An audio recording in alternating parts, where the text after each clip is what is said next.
I am so nervous right now. Okay, I've integrated ReactPhysics. I have set it to update. I have a function which goes into my ECS.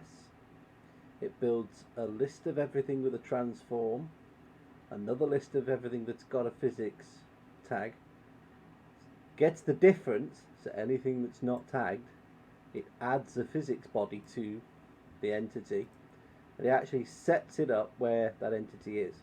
I then have another system function that takes the list of entities, looks if they've got the rigid body from ReactPhysics, so I probably don't need my physics object tag, and then for every one of them it gets their transform out of the simulation and puts it back in. Now there's no interpolation required for mine because I'm running as fast as I can, so I've not seen any issues.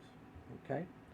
Meanwhile, in my debug cube manager overlay, I can create a debug cube. A debug cube is transformed into the world space that I have, so it will get a physics attachment automatically. I think this scene has a few things in it as well. But I can apply a force, a spinning force of 200 newtons. I think that's a lot. I don't actually know. I don't work in newtons very much. And this function obviously takes the transform that comes out of the physics body and applies it back to my stuff. Very rough, very ready. Let's have a look what it does.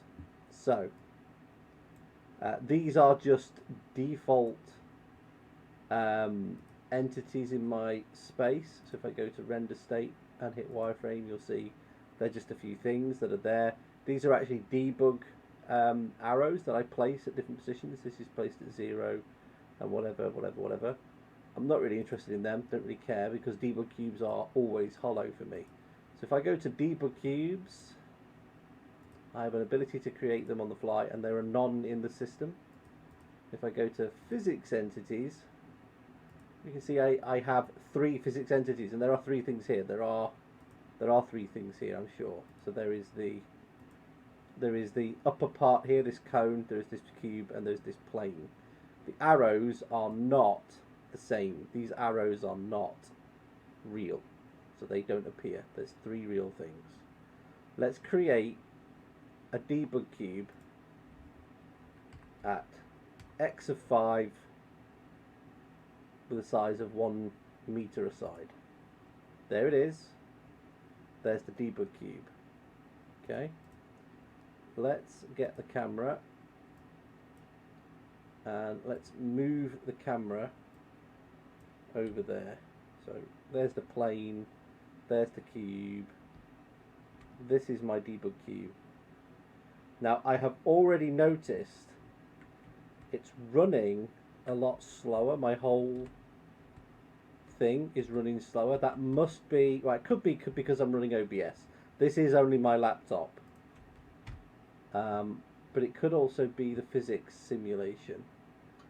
So let's just check what's happening. There's nothing in the physics simulation but those 2 things. So yeah, it's using, system is using, oh, it's OBS. It's probably OBS. Okay, so let's now, here you can see the debug cube has appeared. You can see another entity instantly appeared. Hopefully you saw that. Let's apply this force. It's rotating. It's rotating a lot. It's rotating so fast it's going round and round and round and round and round, I assume. This is because it's spinning so fast. So let's make 200, let's make it 1/10 of that. Let's make it 1/10 of that because that was silly. In fact, no, let's make it 2. Let's make it 100th of that because it looks so big. Compiling while processing OBS is going to be real interesting. This poor laptop of mine. It's only a Lenovo E480 and I really do tax it. I kind of probably need a new one, but I like low powered machines that do lots and lots of work for their power uses. So let's go back, open the debug cube manager, open the physics object manager. There they are, 3 physics objects. Let's create it 2.5 away from origin because it's a bit nearer there. There's the cube. you instantly saw the physics object appear. Let's apply force. It's moving, look. It's not, is it cumulative? It is cumulative, so I'm applying more and more and more force. So this judderiness, I think, is where I need to do this interpolation step. In fact, it's going round again and coming back, look. That's interesting. I don't know why it's doing that.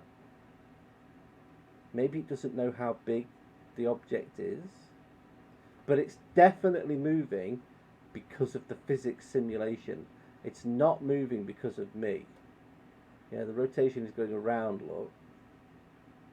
And coming back, so it's sine waving almost. It's going up to 1, and it's coming back down from 1. So I need to convert that, probably. Oh, it's probably radians or something stupid, isn't it? Okay, I need to look that up and convert it back. Let's have a read of what React says. So this is where we're talking about applying the force. I've applied a rotation. This is what I did. Applied a torque. I applied a torque of 200, then 2. You've seen me do 2. So this is where it talks about smoothing. Okay, so I can come back and look at the smoothing and get the interpolate stuff here. So I need to look at some of that. Perhaps keep the previous transform and the new one. Center of mass and inertia. Well, first of all, I want to know what is the transform, because it probably doesn't match mine in my, I want to download, I want to go to docs, API manual. Let's go to classes, index, let's look for transform. There it is. Transform, get orientation. It's returning me a quaternion.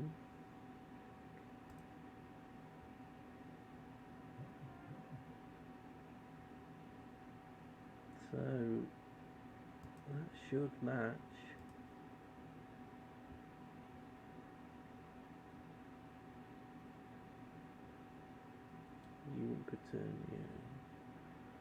So yeah, maybe this is the problem. I've got something wrong. So maybe I could get 2 Euler angles, and is there a 2 Euler angles for this? And then I could debug it, maybe see what the values are. Yeah, that's probably what I'm going to do. I wish there was a 2 here, or get rotation angle axis. Compute the rotation angle in radians and the rotation matrix. Get matrix returns to the matrix. Yeah, if this was compatible with my transform trio class, which it isn't, I could just have it directly here. So the transform trio is actually GLM for position, rotation and scale. So I think I'm going to have to expand transform utilities and go from there and do better translation. But it's definitely, absolutely definitely working in React. It's just not quite the right numbers, clearly. And I'm so happy after nearly a month of reading, trying things, doing other things. I'm actually doing something with a third-party physics library quite easily. The integration was really easy, and as I say, I can just go into my entity component system. I can just get the rigid body pointer straight out of the entity and apply forces to it however I want, which I think is pretty cool. And I'm even going to build a version of the access component that retrieves me all of those. So in a cache optimal way, I get all the physics objects to work on. I hope that'll be pretty cool. And yeah, that's my update for the home game engine physics stuff. I've done so much that I've just not recorded. I've been so busy and I can't apologise enough. If you have stayed till the end, thank you very much. Do like and subscribe. And if you put a comment below, I'll reply. And if you did watch to the end, put the comment, physics. Bye-bye.